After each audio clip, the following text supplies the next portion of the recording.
Hey guys, Java and Console Aspects 6.4.0 are out now with support for Chase the Skies and the Copper Age drop. And most importantly, this update adds support for vibrant visuals with Java and Console Aspects.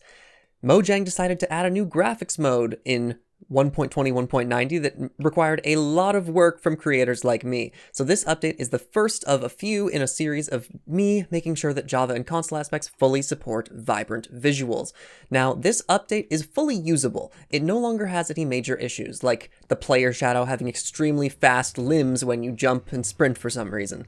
A ton of other issues like that have been fixed in this version, so let's go through them. But first, Mojang made an absolutely awful change in the settings UI in recent versions, where they added a ton of extra space between the buttons on the left side and in the video menu on the right side. I think this was supposed to help touchscreen players because of the new OR UI menus for places like the audio and accessibility screen, but all it really did was annoy everybody. So what I've done is if you're playing with any input method that isn't touch, so controller or keyboard and mouse, then the settings menu will go back to its old appearance with the close buttons. Now let's make things a little darker so you can see the new vibrant visuals fixes in this version of Java and Console Aspects. So, as you can see, all the light sources that are supposed to be glowing are now actually glowing. That includes things like magma, sea lanterns, torches, and nether portals. And in the previous version of Aspects, a lot of these blocks just wouldn't glow because as of vibrant visuals, blocks now need material configurations. That determines if the block glows, if it's reflective, and if light bounces off it or gets absorbed by it.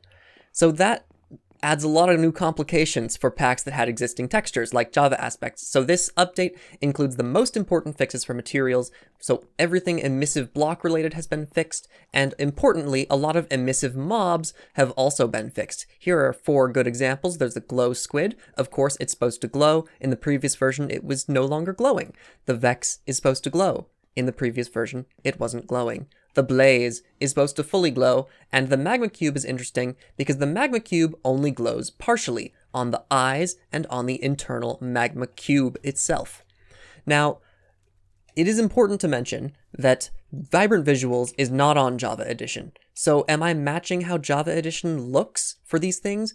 No. So for a quick example, the Witch in Bedrock Edition has a glowing green buckle on its helmet, and this obviously doesn't glow on Java Edition because Java doesn't have vibrant visuals. But does that mean that I'm going to go through the mobs that glow in vibrant visuals and turn off their glowing parts? No.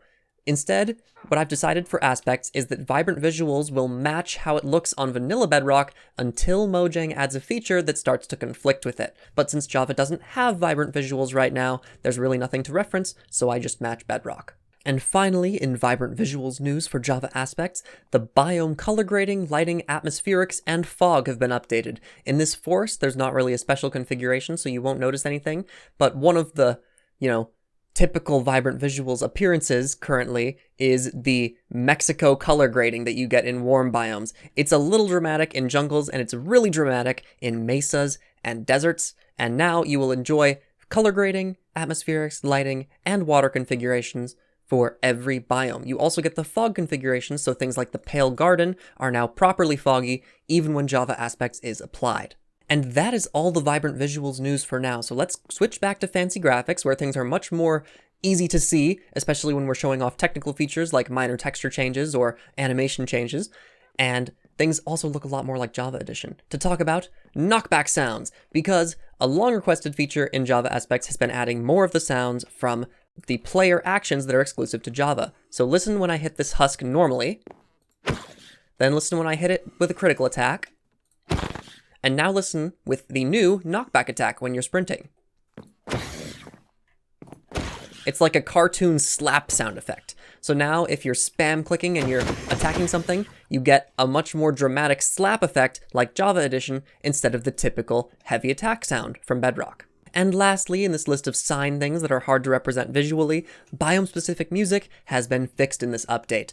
Things like the deep dark and the desert just entirely stopped playing the correct music due to some changes that Mojang made with biome files, and now that Java Aspects has been updated again, those biome files have been fixed, and music now plays in the correct biomes with the correct playlists. The frequency of ambient music has also been fixed in this update, so it now matches Java Edition's default setting. It turns out there was a bug in Bedrock that was causing music delays to be about 3 times longer than intended, so by making the delays about a third the length, they are now extremely close to Java Edition.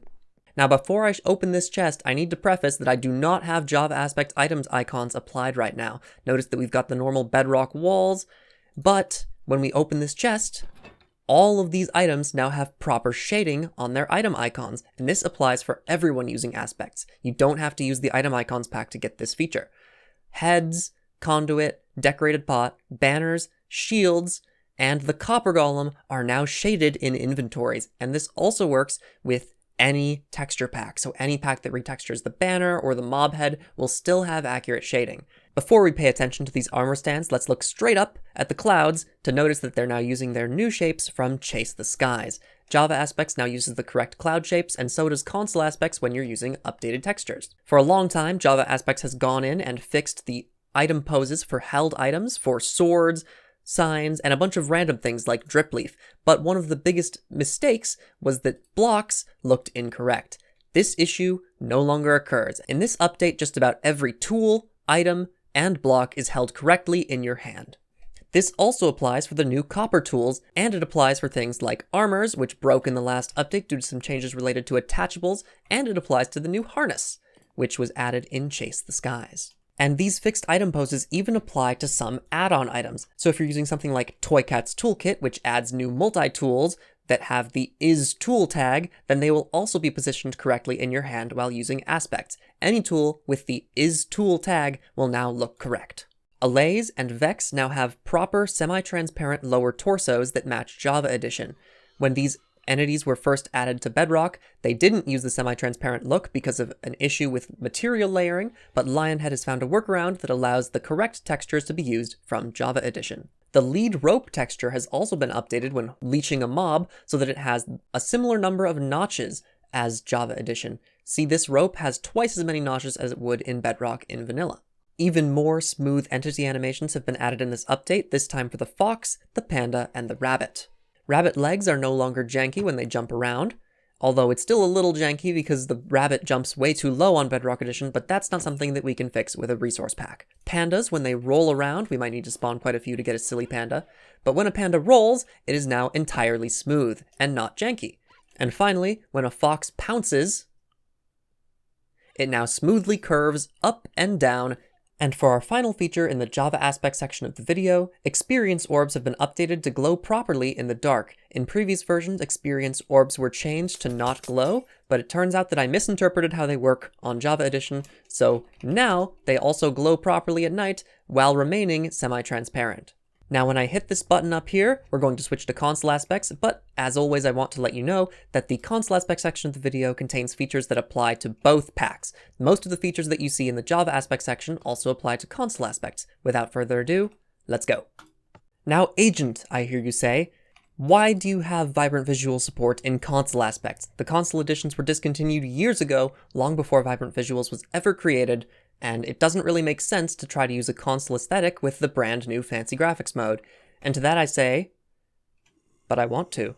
It's fun to be able to use some console edition style features and sounds and menu sounds, but also have the new fun shaders. So there's no reason I can't support both for the most part.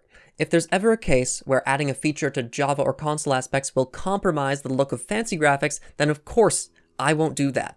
But I've never encountered that yet, and to be frank, I don't think I will, because right now all that's left to add full support for Vibrant Visuals is just adding even more materials files to tell the game how to interpret different textures in different lighting conditions. And there's nothing else that we could add at this point that would really have major issues in Vibrant Visuals compared to any other mode. So, yes, Console Aspects will support Vibrant Visuals going forward, just like it will support fancy graphics and simple graphics, even though those graphics modes also weren't on Legacy Console Edition. Now, one important thing about Console Aspects is that it automatically applies light, warm color grading across the entire game, including menus and the in-game world, when you apply the pack. And this does a good job of recreating the old desaturated Legacy Console Edition look, but it starts to cause some issues when we have extremely saturated shaders like vibrant visuals. So that's why I have added a new console aspects color grading disabler. If you want to play Bedrock with the default saturation but otherwise with console aspects, then you can now apply this pack.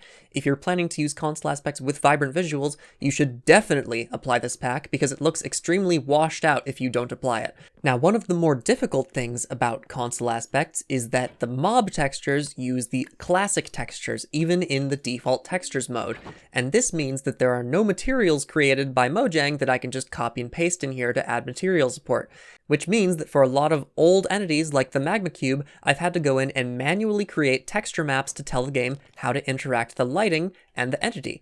So the spider, not only do I have to make the eyes glow, but I have to make the spots react correctly to light. This takes a while. The result looks really great, as you can see here, where the light bounces differently off the spots than it does off the normal skin, whatever a spider has. And it's a great result, but it takes a lot of time. Now, all the entities I did for now are the important ones because they're all the ones that glow. So any entity that glows in vanilla also glows now in console aspects with vibrant visuals. And that also includes the ghast, because when it's shooting, it glows.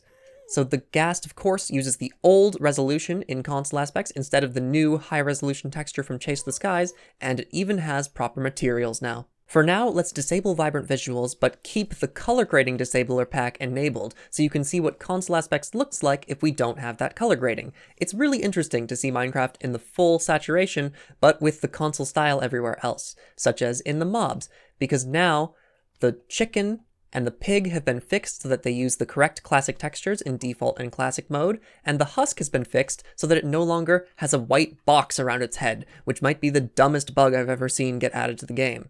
The old dye textures have also been added to console aspects default textures, so you no longer have the new dyes that have that little plate under it, you instead have the old dye appearance locked in forever. For both Java and console aspects, the dithering feature for sugarcane, where you walk up to it and it disappears, has been disabled. This feature will be brought back once that Enable Dithering for Blocks toggle makes it into the main release, but for now, the packs just disable it entirely because frankly, I want to be able to see my sugarcane. I don't want it to disappear when I walk next to it. The skeleton and stray have had an important fix to their bows in this update, so that they no longer have bows held in the complete wrong place, which is a really silly issue, and once again, I'm really confused why it even happened in the first place. The amethyst part of calibrated skulk sensors is now the same width as Java Edition, just like all other cross models. It's still not double-sided because there's no way to do it with the unique model of this block, but at least it looks better than it used to. And finally, there are a lot of improvements to the item swap animation in this update when it is applied to attachables. Attachables include things like the trident, the bow, the crossbow, the shield, and the spyglass. Weird first-person items that have unique animations like this. And the most important fix in this update is that hitting an entity with the trident no longer causes it to disappear, which looked really janky and weird. That also applied for the bow, where shooting an arrow caused it to disappear briefly instead of just bob. And with that, we have reached the very end of the Java and Console Aspects 6.4.0 showcase. There are, of course, a lot more features that I didn't get to in this video, but you can read the full changelog on the downloads page for either pack. I had a lot of fun making vibrant visuals useful because it turns out I also like to play with vibrant visuals sometimes, and I would love to use the fixed animations in Java aspects while I do it. So I'm really happy that this update adds support for vibrant visuals. You will see more features related to vibrant visuals in the future, I guarantee, but for now, the most important issues have been fixed, so it's entirely usable, which is a big upgrade from not usable at all. So for now, thanks for watching.